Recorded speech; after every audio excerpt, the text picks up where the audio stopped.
Забравени да дигат се в гърдите ни от болката разядени.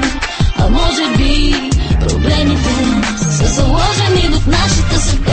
Да се борим за своето оцеляване и в трудни мигове да не се предаваме, че сме българи, никога да не забравяме. Не да мразим, а само любов да даваме. Усмивка на уста си спомням преди години, когато дори не мислех да пиша и забивам рими. Бях само хлапе, за което живота бе една безкрайна борба, но без реални врагове.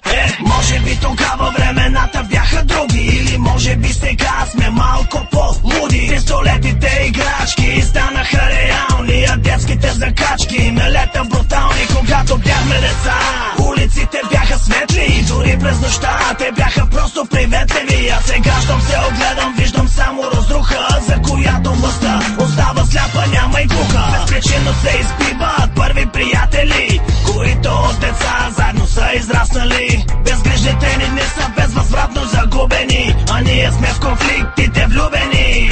Спомени, забравени, да дигат се в гърдите ни от болката разядени. А може би проблемите са заложени в нашата съдба. Да се борим за своето оцеляване и в трудни мигове да не се предаваме, че сме българи, никога да не забравяме. Не да мразим, а само любов да даваме. Квартала ни накара да израснеме такива, квартала ни накара да минем към офанзива. Квартала всичко взима, емоциите убива. Квартала ме превърна в безчувствена машина. Ние двамата с теб израснахме еднакви. Спомням си понякога наричаше ме брат ми, но аз останах същия, а ти се промени. За пари прецака дори приятелите си. Зарежи, какво ти пука? Нали си пачка, която с усмивка по пътя си всичко мачка. Доволен от живота си, от скъпата кола, гледай света отвътре зад тъмните стъкла. Това ти е грешката, за теб живота е игра. Да бе, но навън умират деца, а ти дали ще оцелеш? Стискай палци, момче, защото бяхме приятели, а сега сме врагове. Спомени, забравени, да дигат се в гърдите ни от болката разядени.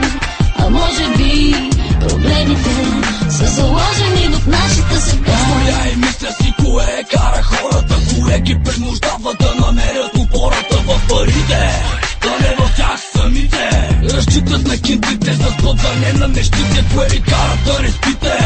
Алчността, точно тя крачка след крачка ви води към пропаста.